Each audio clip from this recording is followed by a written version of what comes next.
চুয়াডাঙ্গা সুবর্ণার লাশ দাফন করতে দিচ্ছে না গ্রামবাসী। কেন দিচ্ছে না? দুনিয়ার বুকে অনেক অশ্লীল ভিডিও করেছে, টিকটক ভিডিও, তার জন্য ওনার লাশ দাফন করতে দিচ্ছেন না। আপনারা পুরো ভিডিওর জন্য বিস্তারিত জানানোর জন্য তো শুরুতেই আমরা এই মেয়েটির মায়ের কাছে জিজ্ঞেস করব। এলাকাবাসী তো আপনার মেয়ের লাশ দাফন করতে দিচ্ছে না, মানে কি সমস্ত কারণে বলে আপনি মনে করেন?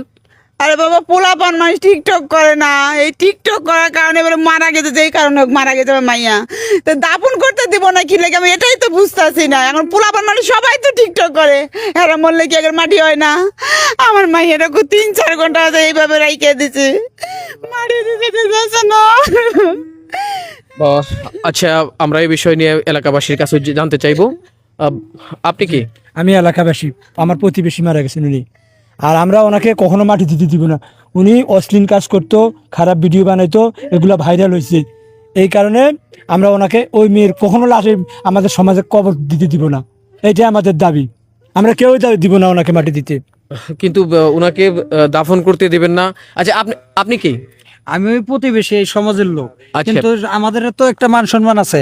আমাদের সমাজে এরকম মনে করেন অসভ্য মহিলা একটাও নাই, কারণ আমরা প্রতিবেশী সবাই না করছি যে দেহ সমাজ থেকে এক করে বন্ধ দিছে।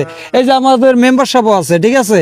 তাহলে আমরা সবাই মিলে ডিসিশন নিছি যে মরার আগে যখন আমার কথা শুনে নাই কে, তাহলে মরার পরে আমার সমাজের কবরস্থানে আমরা ওর দাফন করবার দিব। বুঝতে পারছি আপনাদের কথা। উনি মেম্বার সাহেব, আসসালামু আলাইকুম। আচ্ছা, আপনার ওয়ার্ডেই তো সম্ভবত, হ্যাঁ? তাহলে এই মেয়েটির লাশ তো দাফন করতে দিচ্ছে না টিকটক করার কারণে। তো আপনি কি মনে করেন, আপনি কি করবেন বলে ঠিক করছেন? টিকটক করার কারণে আমরা মাটি দিয়ে দিচ্ছি না, এটা ভুল কথা, ঠিক আছে? ফ্যামিলির দড়ি খারাপ, ঠিক আছে? আমরা বলছি দেখেন, আমাদের একটা সমাজ আছে, আমরা মুসলমান, আমাদের ইউনিয়নে বা আমার এলাকায় যতগুলো মানুষ আছে সাধারণভাবে যেভাবে মারা যায়, আল্লাহর জিনিস আল্লাহ নিয়ে গেলে আমাকে কোনো কিছু করার নাই, আমি চলে যেতে পারি একটু পরেই, ঠিক আছে? বা এখনও যেতে পারি। তো আমাদের গ্রামে যদি বিষ খাওয়া, ফাঁসি লওয়া এরকম মেয়ে থাকে বা মানুষ যদি মারা যায়, আমরা আমাদের কবরস্থানে মাটি দিতে দেবো না। আঙ্কেল একটু দেখি প্লিজ, এদিকে আসেন একটু। আপনার মেয়ে মারা গেছে, গ্রামবাসীর অভিযোগ এটাই যে আপনার মেয়ে টিকটক করতো, আজে বাজে ভিডিও বানাতো, যার জন্য তারা তাদের কবরস্থানে লাশটি দাফন করতে দিচ্ছে না। তাহলে আপনি আপনার মেয়েকে কি শিক্ষা দেননি যে যাতে সমাজে গ্রহণ করে এরকম কিছু করুক বা এইরকম নাচ গান অশ্লীলতা না করুক? আমি মেয়েদের বলছি, মা গো, তোমরা এগুলা টিকটক টিক করো না, আমার এলাকার মানুষের রিপোর্ট দেয়, এগুলা পালা না। পোলাপান বড় হয়ে গেছে গা, কথা আমার শুনে না, আমি কি করবো? আরে ভাই, এই মেয়েটা প্রতিবাদ করছিল দেখে ওনার মেয়ে ওনারে মাইরা দেখেন চোখটা কি করছে, চোখটা নষ্ট করে বলেছে। কাকা কথা কন না, সত্য কথা কন, সত্য কথা কন।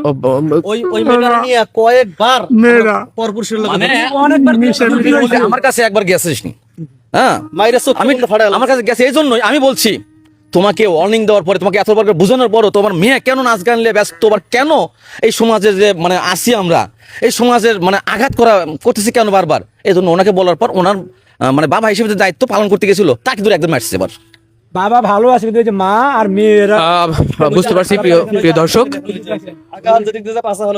হ্যাঁ বুঝতে পারছি আমি। দেখেন বাপ মরে গেছে, দেখেন প্যান্ট শার্ট পরে রয়েছে, দেখছেন? এরা অসভ্য তো। সুপ্রিয় দর্শক, আমরা এই ভিডিওটি বানিয়েছি একটা বিষয় আপনাদের জানানোর জন্য, বোঝানোর জন্য, প্রচুর সেটা হচ্ছে পরিমাণে ভিডিওটি শেয়ার করবেন।